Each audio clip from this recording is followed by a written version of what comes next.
Amy, let me tell you about a magical place that is so exactly designed to be enclosed space, year-round fun for the whole family that I bet you already know what I'm going to say before I even say the name. Let's say it together on 3. 1, 2, 3. Great Wolf Lodge. You got it, Amy. My kids loved Great Wolf Lodge when we went. You probably already know that it has a huge indoor water park with a wave pool, lazy river, a bunch of massive water slides. But then your pack can hit the other attractions because, wait, there's more. Great Wolf Lodge has adventure-packed attractions like Magi Quest, a live-action game kids can play throughout the lodge, plus the Northern Lights Arcade. Spent some quality time there, so your kid who loves the lazy river and your kid who loves fantasy games will both have a great time. Great Wolf Lodge also offers great dining options and complimentary daily events like nightly dance parties, all under one roof. Unpack the car once and you're settled in to have fun. And with 22 lodges across the country, you're always a short drive away from adventure. We've both had such great times at Great Wolf Lodge, so bring your pack together at a lodge near you. Learn more at greatwolf.com and strengthen the pack. Hello, everyone, and welcome to Fresh Take from What Fresh Hell, laughing in the face of motherhood. This is Margaret. And this is Amy. And today we're talking to Carla Naumburg. She is a clinical social worker, mother, and author of 4 nonfiction books, including her international bestseller, How to Stop Losing Your with Your Kids, as well as her brand new book that we're talking about today, You Are Not a Parent. Carla is also the author of the forthcoming How to Stop Freaking Out, the completely swear-free middle grade adaptation of How to Stop Losing Your with Your Kids. Welcome, Carla. I'm so delighted to be here. So you wrote this book, you say, for the millions of parents who are struggling with what you call the relentless belief that they're screwing up the most important work of their lives. How do we get like this? Thanks for asking that, Amy. So for the purposes of this book, I actually made up a syndrome because when you have a doctorate and you're writing a book, you're allowed to make up syndromes. And I would call that syndrome, we can call it SPS for short, or we can call it terrible parent syndrome, whatever you want. I define this as the thought, belief, or perception that you are a terrible parent when, in fact, you're not. So this is the point at which many of your listeners may be thinking, actually, I am the terrible parent, though, right? That this syndrome is the thought, belief, or perception that you're a terrible parent when you're actually not. But that lady on the podcast, she doesn't know me, and she doesn't know that I actually am a terrible parent. And to those parents, what I would say to you is I don't actually believe there's such a thing as a horrible parent. I believe that there are many parents, and every parent is there sometimes, who struggles to parent the way they want to be our best selves. But in those moments, and even if those moments are really, really, really terrible, I'm still not going to call you a terrible parent. I'm going to say you're a parent who doesn't have the information, support, and resources you need.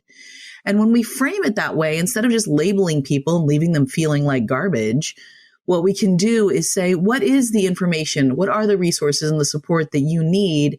So shifting our perspective about other parents and, more importantly, about ourselves, all of a sudden opens us up to this interesting conversation about how can we help you? How can we help ourselves rather than shaming ourselves? And why do we get to this place? How do we become parents who think we're terrible all the time? Where's this coming from? So part of it is evolution, right? It's the way the human brain was designed to work. The human brain is designed to always be scanning the external and internal environment for problems, for ways that we are doing things wrong, because way back when, most of the problems in our lives were physical threats. I'm talking about woolly mammoth age, whenever that was, a really, really long time ago, right? Right. The toddler's going to get eaten by a saber-toothed tiger. Yeah. So, and the parents who had those brains that were constantly scanning for the threats, the problems, the mistakes, the ways in which we weren't parenting like our clan around us, which is also dangerous because if we're not parenting like our clan, they might kick us out. And then you're stuck in the middle of the tundra or wherever woolly mammoths live, I don't know,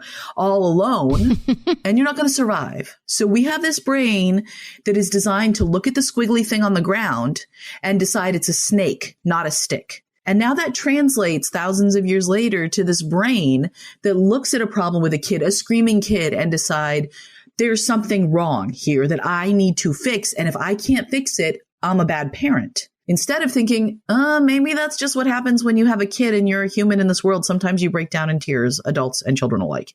And that operating system is still useful in 2022, right? Oh, there's a busy road there at the park, so I have to be aware. And that slide has rust on the side. I mean, our brains are still doing that and still using that operating system all of the time. Like, it is our job to scan for danger. 100%. So much gratitude to this brain that's like, oh, that cupcake at that birthday party might have peanuts in it. And my kid has a really severe peanut allergy. So like, good job, brain, right? But there's a couple problems. One is the brain, for most of us, has taken it too far at this point. And it's not our fault. It's so not our fault. But we have lived through a pandemic. We have lived through more stress, anxiety. We're not even going to talk about the politics of the world right now. We're not going to talk about the dumpster fire. But most of our brains are just, they're on fire. They're like over triggered and everything is setting off this terrible parent belief. The other problem too is, okay, so we have these brains that are wired for comparison. Our brains are designed to constantly be looking at our neighbors, looking at the parents in our community and saying, what are they doing? And am I doing it the right way too? Because we don't want to be kicked out of the clan, right? We need them for safety. But the problem is now that our community is no longer the people who are physically around us. I mean, it might be, who have, generally speaking, the same resources, the same opportunities, like the same context for parenting. Now we're comparing ourselves to those folks, but also to literally every single other person on the planet. Because thank you, social media and reality/not reality TV. Literally in one of my darker moments, I was like, Gwyneth Paltrow has fish delivered to her house every day. I'm a terrible mother because unlike Gwyneth Paltrow, I do not have fish delivered to my house. Can we discuss? I might as well be comparing myself to an alien, which is not to say that Gwyneth Paltrow is an alien. It's just to say that she lives in a completely different world than I do. So comparing myself to her is useless. And then I have to wonder, like, does Gwyneth Paltrow have fish delivered to her house every day? Or does the character Gwyneth Paltrow, as seen on Goop.com, have fish delivered to her house every day? I mean, maybe it doesn't even matter, but... Oh, I'm sure her staff does, right? Her staff organizes that. She's not like, I need a pound of salmon. She's not doing that. She also doesn't talk that way. So it's both of these things, right? It's the way our brains were developed. It's the constant comparison. And this is going to sound a bit rich coming from me, but it's the overflow of parenting advice. Yes. Right. Current company aside, right? It's the rest of them. I know. I mean, obviously not me. Yes, totally me, right? I am a part of this problem too, which is when we get this constant flow of advice, it perpetuates this idea that there is a right way to parent. If you as a parent are struggling, or if your children are struggling, it's because you haven't found the right advice and followed it the right way. Okay. And that is baloney. And I think all of us parents, when we step back, we can think like, yeah, of course, like being a mess and being a little chaotic at times and suffering and struggling and having a hard time is normal. But when we're caught up in the moment, we really have this idea that parenting should be easy and graceful, and that if it's not easy, we're doing something wrong. And there's a huge opportunity to hear from experts who will tell you 10 different things. Your baby should eat the rainbow, and also they should. And there's just a tremendous, like, everybody has a microphone. I feel like my mother pretty much got her advice from her mom, her family, her tribe. And that nowadays the advice is like, we're taking all comers on the advice column, and like they may be telling you 12 different things. Penelope Leach said that. She was on our show a couple of weeks ago, and she wrote Your Baby and Child like 40 years ago. And she said that she thought that was the problem now, that instead of listening to one expert, you listen to all the experts. And it's such a double-edged sword, right? Because what if your parents gave you terrible parenting advice? Or what if the way they parented... Right. They probably did, let's be honest. Right. But we're still here. So clearly they did good enough because we're alive and putting together complete sentences mostly. But I do think that for many of us, if you don't want to parent the way your parents parented you for whatever reason, it's great that there are other options. But the problem is, I think we get so stuck in the idea that somebody else on this planet has figured out how to parent. And if we can just find that person and listen to them and do it right, we'll do better. And newsflash, none of us know what we're doing. Even the alleged experts. We don't know. And I wrote this book called How to Stop Losing Your Temper. Not really, but your S with your kids. Use your imagination. Right. And every time I lose it with my own kids, all I can think is, oh my gosh, if all of those, actually what I think to myself is, I wrote the book on this, and I wish every single person who has ever read that book or seen that title could be in my house right now watching me lose it with my kids because I want them to know that this is normal. And even the person who wrote the freaking book isn't perfect. We all need to hear that. There are 3 different reactions, Carla, that you say that we tend to turn to as sufferers of the terrible parent syndrome. When things fall apart, when we feel like we're failing, there's sort of 3 different bad coping strategies that we resort to. Yeah. So I think that very normal reactions when we are in this headspace of I'm screwing up parenting, I'm ruining my kids, the human brain tends to turn to isolation, judgment, and contempt. So let's talk about each of these. We all know that when our families are in a crisis, for the most part, we tend to kind of circle the wagons, drop the shades, stay off social media. You know, if we're at drop off or pick up at school, we don't really say anything. Oh, everything's fine. Ha ha ha. Because we don't want to look like the big mess that we are. Yes. Right. And what happens is then we come out of it. And when we're on the other side, we can finally tell this story of, oh, yeah, my kid was in the hospital, or, oh, yeah, we had a car accident, or, oh, yeah, whatever, but now we're okay. And that's the story that I feel like, and it's getting a little bit better, I think, but in general, moms especially, that's the story that moms are allowed to tell. It was a mess, but I fixed it, and now it's okay. And the problem with this, the isolation, is there's 2 problems. One is when we kind of drop the shades and stay inside, it means we're not getting the support we need. We're not reaching out. And in those hard, chaotic moments, none of us can do it alone. None of us can parent alone when it's easy and going well. We definitely can't do it when things are a mess. The other piece, too, is that when everybody else does the same, when they shut their shades and stay home and stay off social media when things are a mess, it just perpetuates our belief that everybody else is doing fine. Right. Right. So isolation doesn't feel good for anybody. And I will say this 100 times. I am so grateful for my friends who don't clean up their houses before I come over. Come over to my place, Carla, anytime. I'm like, thank you. Your house is a mess, too. I'm coming over now. My husband has also decided that we have friends. He calls them our Croc friends because he will show up wearing his Crocs. And I'm like, let's just wave our Croc flag. Like, we're doing the best we can. And right now, the best we can is these hideous rubber shoes. Like, that's the best we can do. So we're just going to own it. That's as good as it gets right now. Right. So isolation, judgment. Again, our brains are wired for judgment. Our brains are constantly working overtime to make a call. Is this good? Is this bad? Is this safe? Is it not? And we just flip that judgment on ourselves so quickly, right? We are so fast to be like, yep, screwed that one up. Yep, I'm a terrible parent. And when we're really suffering, there's very little room for curiosity, which, as we'll talk about in a minute, is the opposite of judgment. And being on the receiving end of judgment just feels yucky. You feel stuck. You feel disempowered. You feel confused. It's just awful. And we judge ourselves like crazy all the time. So we got isolation, judgment, and contempt. And contempt is the word I use for just the way so many of us treat ourselves in difficult moments. We say the worst things to ourselves. I'm a terrible parent. I'm screwing this up. And can you imagine turning that around? Like, Amy, what if you called me up and you were like, I had a bad parenting moment. I was like, yeah, you are a horrible parent. Your kids are never going to be happy. They will struggle. You're not doing as good a job as all the other mothers. I would never say that to you. And I don't think I really hope you don't have a friend who would. Right. And yet we treat ourselves that way. And it's awful. We're talking to Carla Naumburg. Her new book is You Are Not a Parent, and we'll be right back.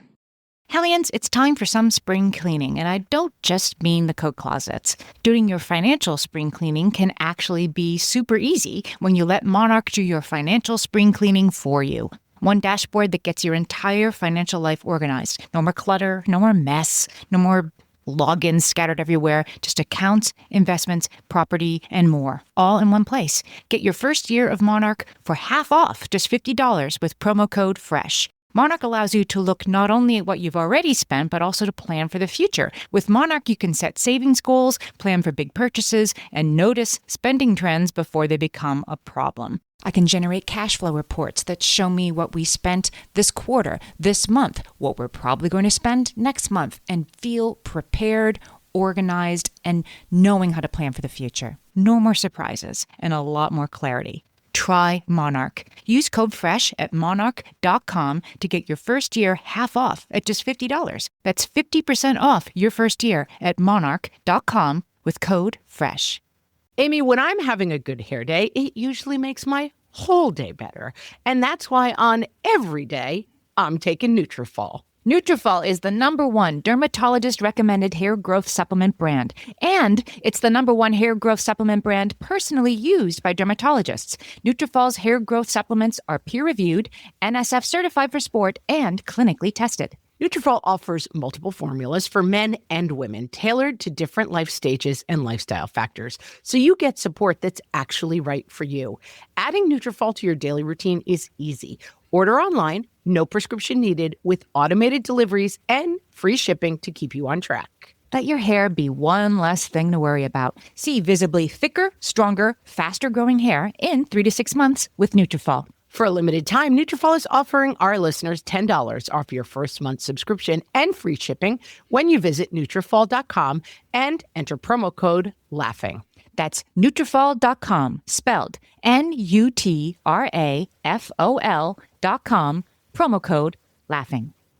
Can we talk a little bit, Carla, about the second arrow of suffering? Because I'd never heard this term before, and it really was a lightning bolt for me, what that means in respect to all this. Absolutely. So this is a story from the Buddhist tradition. And I just want to acknowledge that while I am not a Buddhist, I think Buddhist psychology is some of the most brilliant stuff out there. This story, which is attributed to the Buddha, I think is brilliant, really brilliant insight. So the idea is that in life, first arrows come at us. They happen.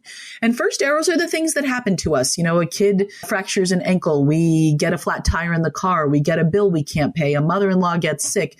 You know, plans we were really looking forward to get canceled. A pandemic hits, right? These are first arrow problems. We cannot prevent them. Maybe sometimes we can prevent some of them, but if we prevent some, others will happen. We can't prevent them entirely, and we can't control them. But often what we do after a first arrow hits us is we actually shoot a second arrow right at ourselves. And the Buddha called this the second arrow of suffering. It's when we pile on blame and shame and we take responsibility for these first arrows. We say, oh, my family is suffering right now and it's my fault. Instead of saying, my family is suffering because suffering is what happens in life. And I think there are a few reasons for these second arrows. One is we live in like this golden era of happiness. And I should use my air quotes around golden because, you know, we're constantly being told that happiness is the goal. There are so many books and podcasts and all the things telling us we should be happy. And if we're not happy, it's because we're doing something wrong. I don't understand this. I mean, happiness is a feeling and we can't actually control our feelings. We can influence them. We can do things that maybe, you know, like when I exercise, my mood is generally better, but sometimes then I get a call that my kid just puked all over the classroom and then my mood isn't so great anymore. And there's nothing I can do about that. So there are things I can do to influence my feelings, but I can't make myself be happy. So there's this like global message that we should be happy. And if we're not happy, we're doing something wrong. And so then these first arrows come flying at us. And it's really hard to be happy when your kid's school just shut down because of a freaking pandemic. But we think to ourselves, oh, I'm doing something wrong. I should be able to manage this better. So that second arrow, the idea is that it's optional. And that's hard. I don't want to say to parents, I don't want any of your listeners to think I'm saying you should just suddenly decide not to feel bad, not to blame yourself for the stuff that happens in your life, because that's a really hard habit to change. What I'm saying is there are practices and ways, things that you can do over and over and over again that eventually you really won't be blaming yourself so much. You won't have that second arrow coming at you. It really strikes me before we move to those solutions that the second arrow really ties into the idea of isolation. You are having a communal experience, the pandemic, but then when you become like, well, I shouldn't feel bad because we're actually not sick, or I am really not doing the homeschooling as well as other people, you step away from the communal experience to kind of stab yourself in isolation. That is 100% accurate. And I think you hit on two really important points. One is the isolation piece just contributes to this idea that I'm the only one who. Right. I'm the only one who didn't know how to make this choice. I'm the only one who missed the summer camp sign up. I'm the only one who doesn't have a kid who already is an expert at violin. Whatever it is, we all have these I'm the only one who narratives in our mind. First of all, they're just not true. No matter what your story is, I guarantee you there's someone else on this planet and probably somebody else in your community who's also dealing with the exact same situation. You just don't know it.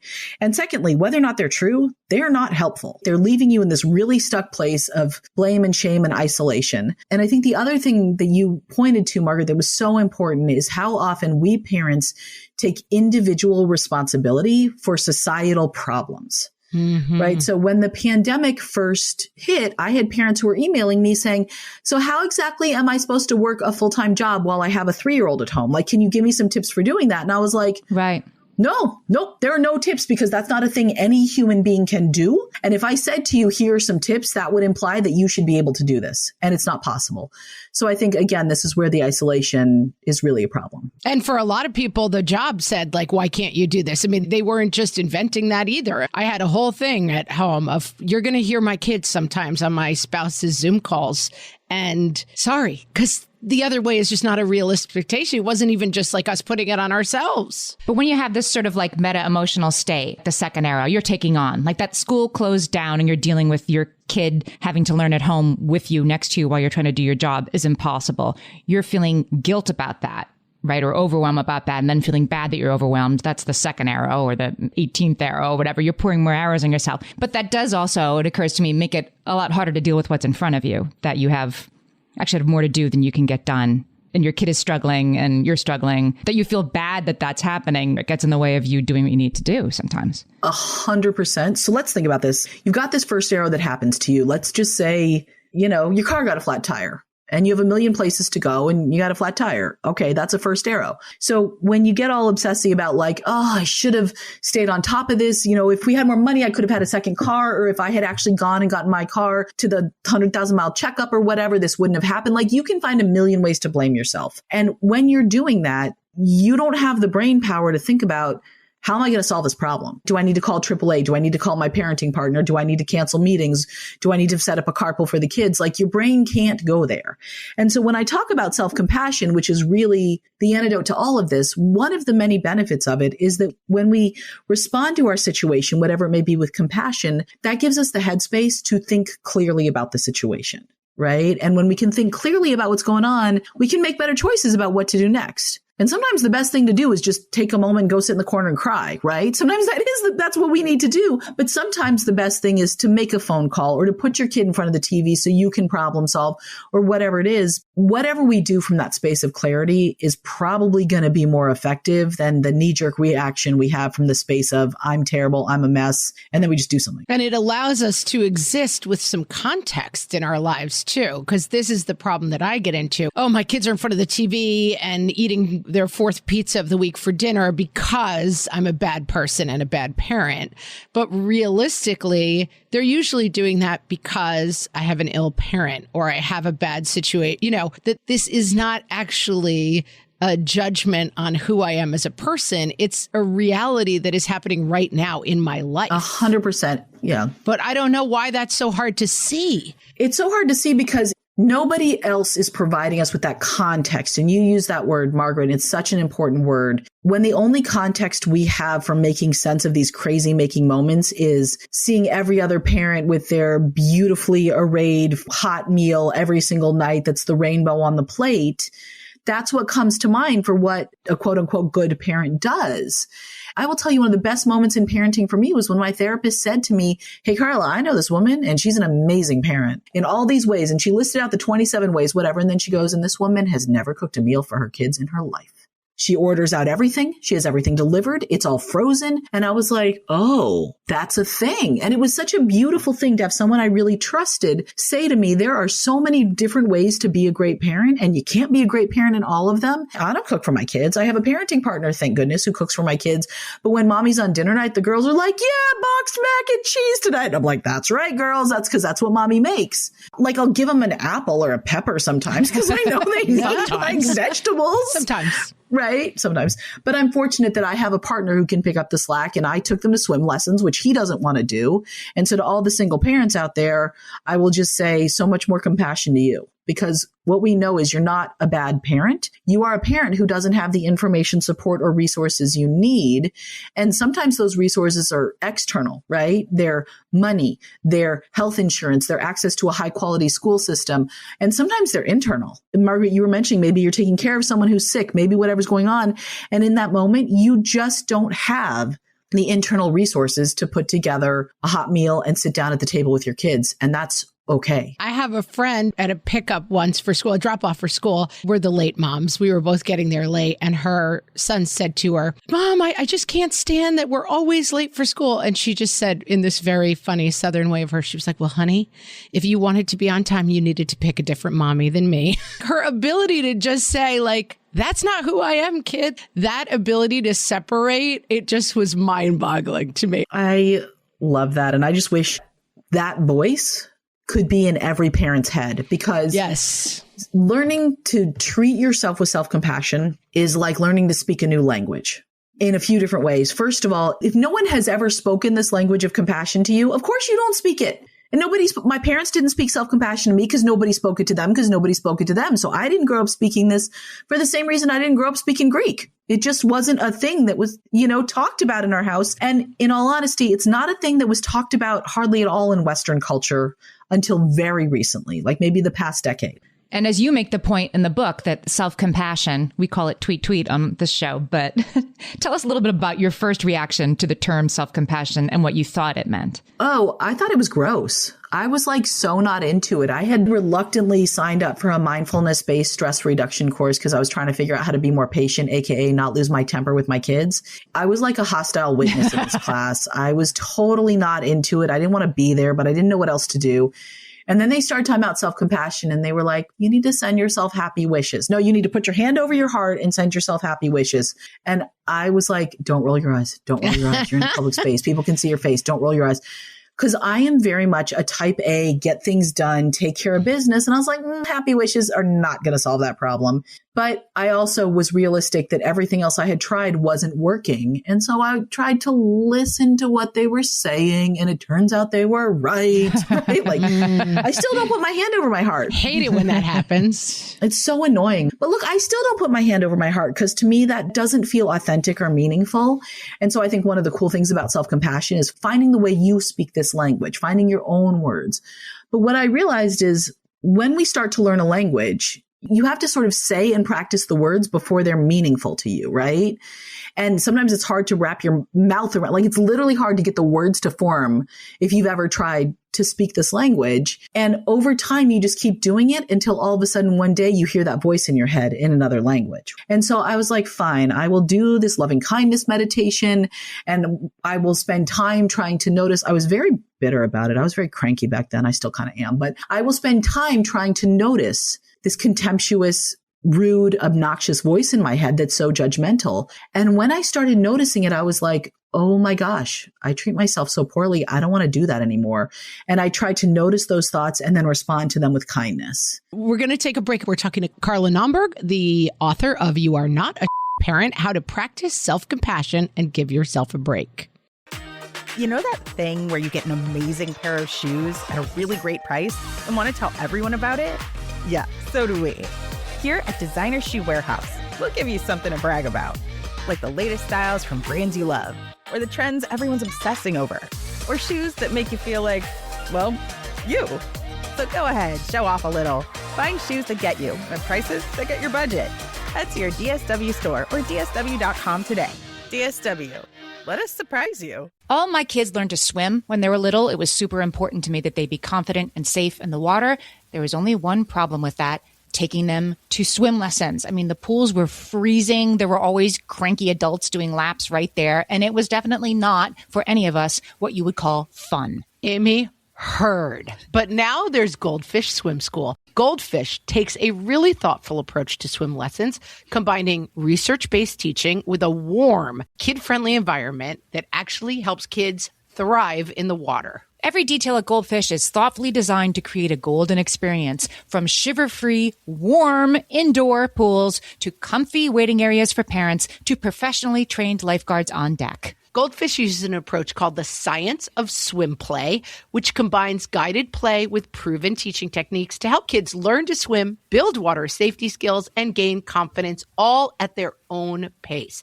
Lessons are designed to meet kids exactly where they're at. If you've been thinking about swim lessons or just wondering where to start, this is a great opportunity. Right now, Goldfish Swim School is offering a waived membership plus your child's first lesson free at participating locations. Just visit goldfishswimschool.com/free to find a location near you and enroll using promo code free. That's goldfishswimschool.com/free, promo code free.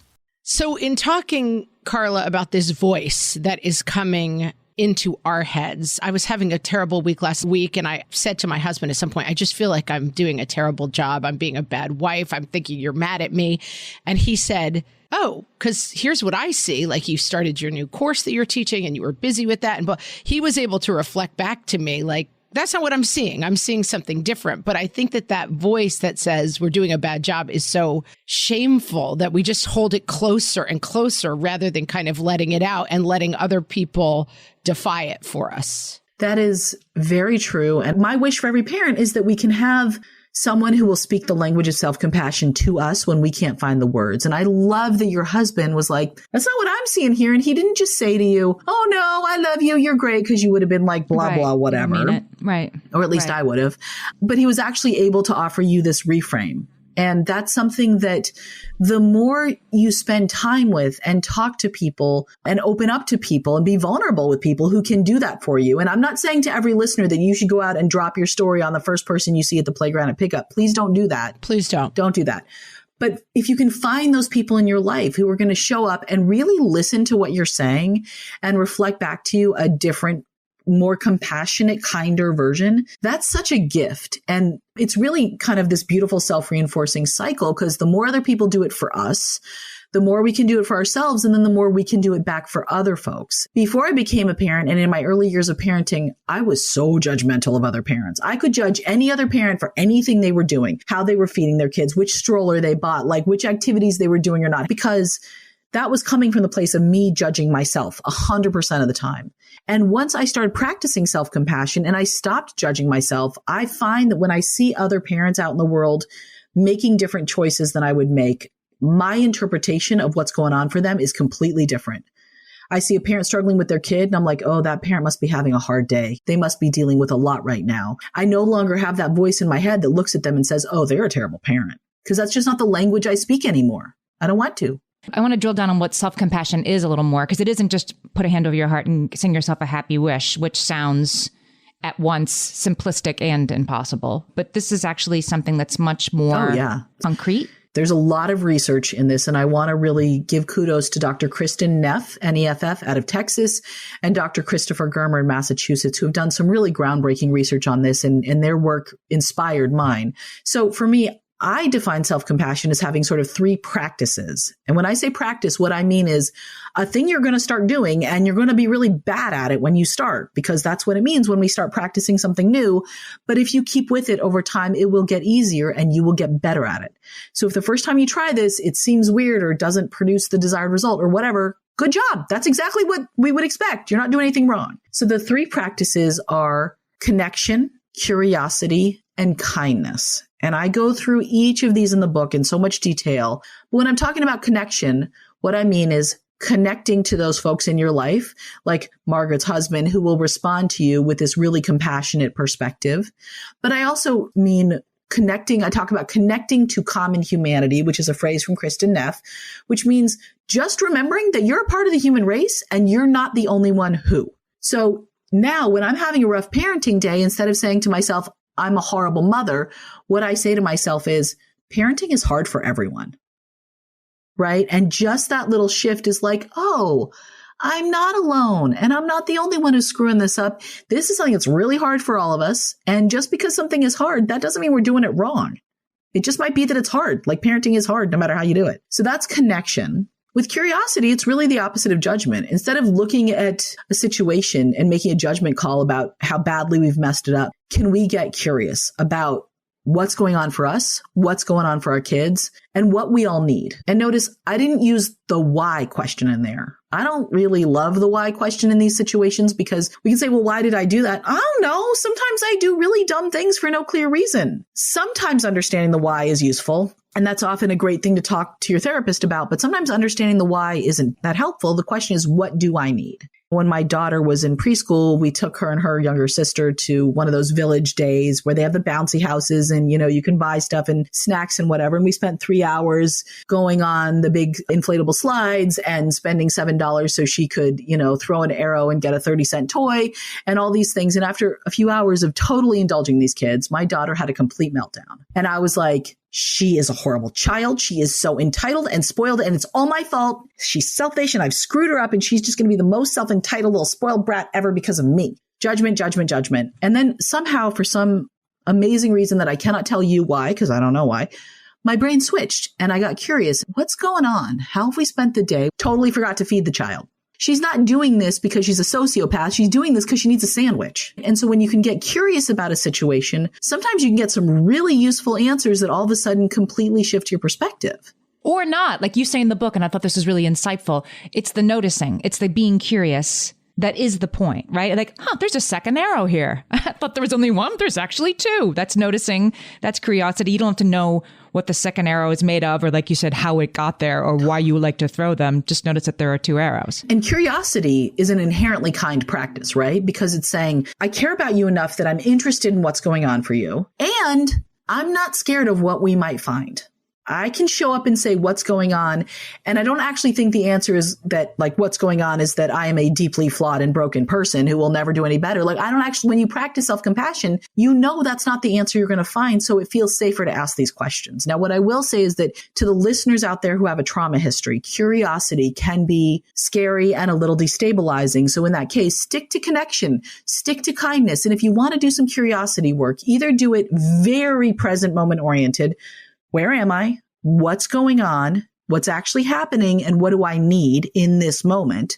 That kind of present moment curiosity, or go talk to your therapist and do that curiosity work with them on a deeper level in a safe space. And you don't even have to be a trauma survivor to do that. Sometimes that's what we all need, right? Yeah, because there are times where your brain takes itself to, my child's a psychopath because I'm a bad person. And what you want to really do is be like, we skipped lunch. Being safe in the curiosity allows you to say, that's a bad thought. And if I bring it a little closer in, I can probably say, like, wait, weren't she and her friend up all night at that sleepover? That might be what's going on. As you let yourself examine the thought of, like, my husband is going to leave me because I'm a selfish, terrible person who doesn't take care of him or our children. It's like, let it come in a little bit. I might be having a real bad week, actually. I just want to point out how easily all of us can come up with these examples. Here's the joke about all the ways we stink. It is so much harder in so many cases for people to come up with the alternate perspective of whatever's going on, which is why I just want to remind folks that this is a practice. It takes time and it will become easier and better. And eventually you will organically find yourself switching to these kinder, more compassionate responses to your difficult moments. But right now, the language so many of us speak completely fluently is the language of explaining all the ways in which we are less than. We're going to switch that to a language of all the ways in which we are part of this human race. We're all struggling. We all have our victories and our graces and our amazing moments. And we all have the moments when we completely screw it up. And you're a great parent with all of it. Being a great parent doesn't mean you're perfect at every moment. And being a great parent, this was another lightning bolt in this book for me. Being a self-compassionate parent doesn't mean being a happy and content parent all the time. Self-compassion is not about making yourself feel better about yourself. Oh, yes. This is such an important point, Amy. And it's kind of a subtle one, but it's crucial. Treating yourself with self-compassion is not about making yourself feel better. You don't do it to feel better because, again, we can't control our feelings. And sometimes in life, things happen that legitimately feel bad and that it's really okay to feel bad about. We treat ourselves with self-compassion because we're suffering. Sitting with someone, sitting with your child maybe when they're crying, and it's those moments when you actually somehow magically have the head and heart and body space to be present with a crying child and not say to them, you're fine, pull it together, stop crying, right? Which we all have those moments too, when we have to get out the door and you got to say to your kid, buddy, I need you to pull it together. This is one of those moments. Treating yourself with compassion is showing up for yourself either by saying, it's okay that you're feeling this way, but you got to pull it together and get out the door, or saying, hey, you feel horrible. And today's actually a day when the kids are with their grandparents. And so you actually can go to the couch and turn on that movie that you really need to cry over and drink a mug of something warm and yummy and just like treat yourself like unwell little person, because in this moment you are unwell, and self-compassion and self-care aren't self-improvement. Those are two different things. And so you don't need to go grab the parenting book unless you're grabbing mine. Grab mine because it's about self-compassion. Then definitely do. Definitely grab mine.